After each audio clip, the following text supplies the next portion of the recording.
بسم اللہ الرحمن الرحیم نحمدہ ونصلی ونسلم علی رسولہ الکریم اما بعد۔ آج ہم بات کریں گے دجال اور دجال کے فتنوں کے متعلق۔ حدیث میں آتا ہے کہ رسول اللہ صلی اللہ علیہ وآلہ وسلم نے فرمایا، جس نے جمعے کے روز سورہ کہف کی تلاوت کی، اللہ تعالیٰ اس کے لیے 2 جمعوں کے درمیان ایک نور روشن فرما دیتا ہے۔ ایک دوسری حدیث جو دارمی میں موجود ہے، جس کا مفہوم کچھ یوں ہے کہ حضور صلی اللہ علیہ وآلہ وسلم نے فرمایا کہ جو سورہ کہف پڑھے گا، یعنی اس کے معنی اور مطالب کو سمجھ کر پڑھے گا، وہ دجال کے فتنے سے محفوظ ہو جائے گا، او کما قال علیہ الصلاۃ والسلام۔ اب سوال یہ اٹھتا ہے کہ سورہ کہف اور دجال کا کیا کنیکشن ہے؟ تو آج انشاءاللہ میں اسے بیان کروں گا، کیونکہ یہ بہت دلچسپ اور حیرت انگیز چیز ہے۔ سب سے پہلی چیز، جب دجال آئے گا تو ہمیں 4 طریقوں سے آزمایا جائے گا۔ پہلا یہ کہ وہ ہم سے ہمارے ایمان کو چھیننے کی کوشش کرے گا۔ یہ ہمارے ایمان کا ٹیسٹ ہوگا۔ وہ یہ کہے گا کہ میں خدا ہوں اور مجھے اپنا خدا مان لو۔ یہ ہوگا سب سے پہلا اور بڑا فتنہ دجال کا۔ اب دجال کے 2 مطلب نکلتے ہیں۔ ایک تو وہ ہے جسے ہم جانتے ہیں کہ قرب قیامت میں دجال نکلے گا، اور دوسرا کہلاتا ہے دجال کا فتنہ۔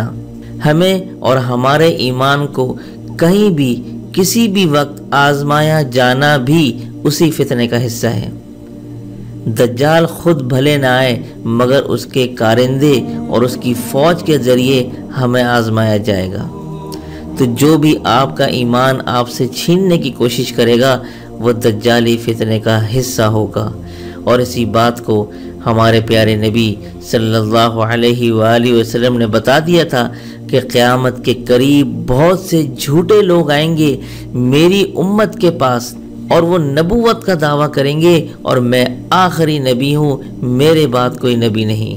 تو آپ سب بخوبی جانتے ہیں، آج کل احمد عیسیٰ نامی دجالی فتنہ نبوت کا دعویٰ کر کے آپ سے آپ کے ایمان کو کھینچنے کی کوشش کر رہا ہے، اور اسی طرح کے کئی لوگ دعویٰ کرتے آ رہے ہیں۔ ایک اور حدیث میں آتا ہے جس کا مفہوم یہ ہے کہ 30 لوگ آئیں گے اسی طرح کے، اور جب آخری اصل دجال آئے گا تو وہ بھی ہمارا ایمان ہم سے کھینچنے کی کوشش کرے گا، اور وہ خشکی قحط میں گھرے ہوئے ہوں گے، اور وہ کہے گا کہ میں سب کچھ دوں گا، بس یہ کہہ دو کہ میں تمہارا خدا ہوں اور تم لوگ بھوکے نہیں مرو گے۔ آج دنیا کی معیشت پر نظر ڈالیں تو دنیا کی ساری معیشت ایک بڑی معیشت پر منحصر ہے، جو ہمیں یہ کہتی ہے کہ اگر تم ہمیں دنیا کے خدا کے طور پر قبول کر لو تو تم پر کوئی پابندی نہیں لگائی جائے گی، اور ہم تم سے اچھا برتاؤ کریں گے، اور ہم یقین دہانی بھی کریں گے کہ تمہاری معیشت اوپر جائے گی۔ آج آپ خود دیکھ لیں، امریکہ کی بات جب ترکی نے نہیں مانی تو امریکہ نے ترکی کے ساتھ کیا کیا تھا؟ معیشت پر حملہ کیا تھا یا نہیں؟ تو امریکہ نے اپنے عمل سے بتا دیا تھا کہ جو کچھ ہیں ہم ہیں، ہمارے بغیر دنیا کی معیشت چل ہی نہیں سکتی، بلکہ جو ہماری بات نہیں مانے گا ہم پابندی بھی لگائیں گے اور بھوکا بھی مار دیں گے۔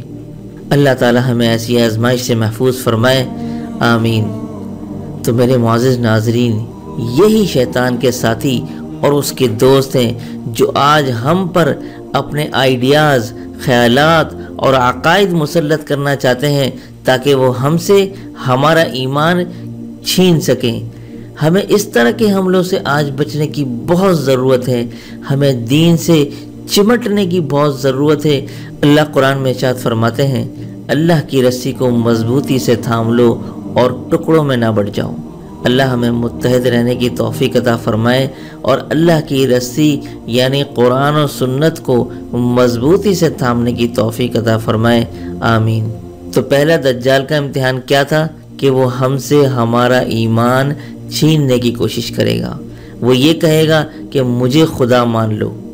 حدیث میں آتا ہے کہ جو اللہ پر ایمان رکھے گا اور دجال کو دیکھے گا تو اس کے ماتھے پر کافر لکھا نظر آ جائے گا۔ اب دوسرا ٹیسٹ کیا ہوگا؟ دجال دولت کی آزمائش کے ساتھ آئے گا، جہاں لوگ غریب ہوں گے، نادار ہوں گے اور بھوک قحط سے گزر رہے ہوں گے، اور ایسے وقت میں دجال کا دنیا کے پانی پر کنٹرول ہوگا اور اس کا پانی کے نظام آبپاشی پر مکمل کنٹرول ہوگا۔ اب وہ کہے گا مجھے خدا مان لو تو میں تمہیں امیر کر دوں گا، میں پانی تمہاری زمین کی طرف بھیج دوں گا، تو جب پانی ملے گا تو تم پانی سے فصلیں اگا سکو گے اور تمہاری پیداوار بڑھ جائے گی۔ تو یہ ہے دولت اور مال کا ٹیسٹ۔ تیسرا ٹیسٹ جس کے ساتھ وہ آئے گا وہ ہوگی نالج۔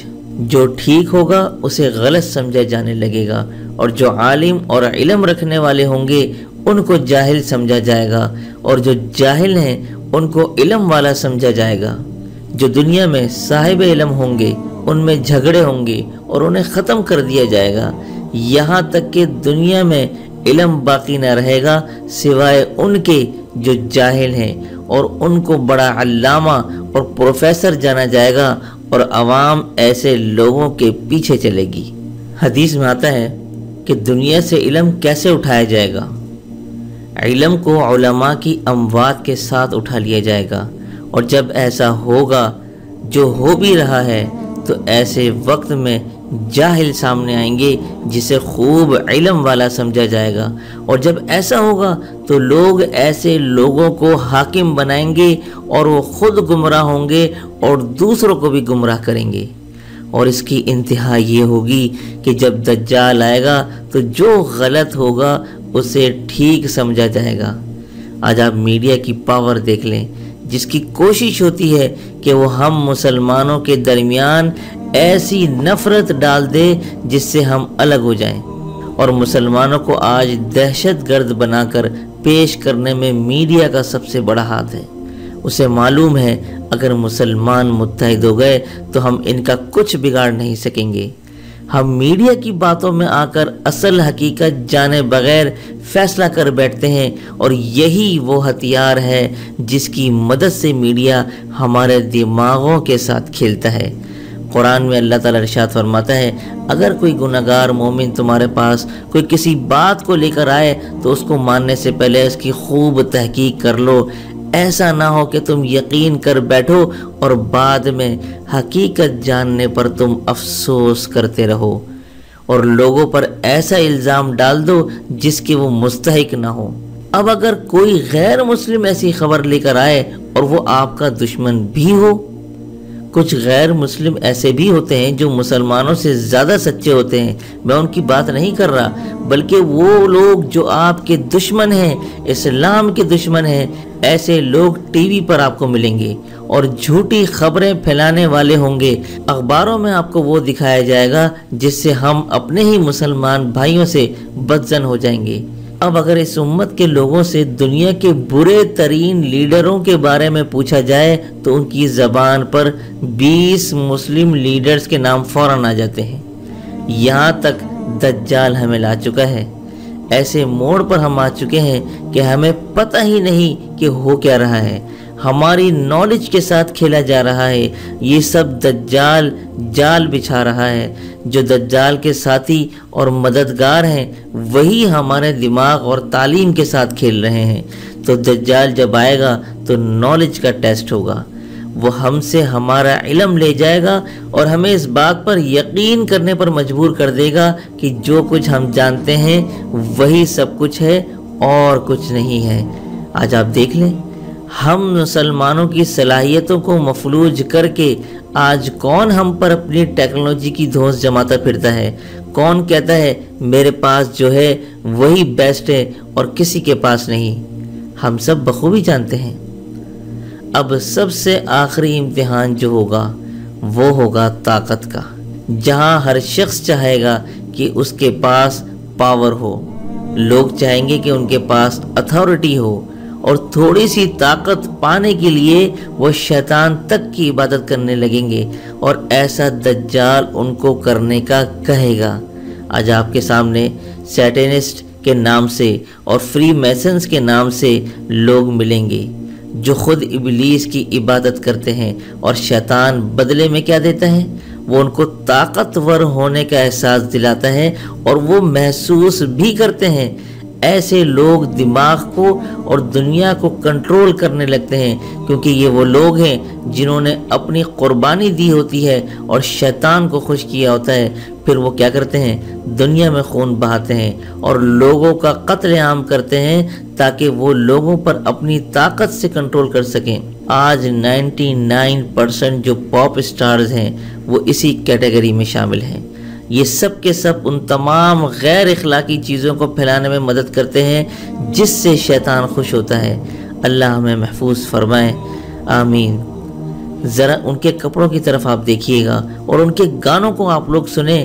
آج ہمارے معاشرے کے لوگ کاروں میں گانے بجاتے پھرتے ہیں اور شیطان کو خوش کر رہے ہوتے ہیں، اور یوں ایسے لوگ جانے انجانے میں شیطان کے مددگار بھی بن رہے ہوتے ہیں۔ اس طریقے سے ہمارے دماغ پر کنٹرول کیا جا رہا ہے کہ سنتے سنتے ہم یہ کہنے پر مجبور ہو جاتے ہیں کہ واہ، گانے کے کیا لیرکس ہیں۔ آج کل کے گانوں میں کس کس طرح کے الفاظ استعمال ہوتے ہیں اور وہی ہمارے بچے سنتے ہیں۔ اب جب ان کو منع کریں تو ہمیں جواب میں کہا جاتا ہے کہ آپ لوگ تو 60s کے لوگ ہیں، آپ کو کیا پتہ گانا کیا ہوتا ہے۔ میرے معزز ناظرین و سامعین، یہ ہیں وہ دجال کے فتنے جس سے آج ہم گزر رہے ہیں، اور آج کا مسلمان جس فتنے سے گزر رہا ہے وہ اسے ترقی سمجھ کر قبول کر رہا ہے، اور یوں ہم دجال کے بچھائے ہوئے جال میں پھنستے جا رہے ہیں۔ اللہ سے دعا ہے کہ اللہ ہمیں اور ہماری آل اولاد کو دجال اور دجال کے فتنوں سے محفوظ فرمائے، آمین ثم آمین، وآخر دعوانا ان الحمد للہ رب العالمین۔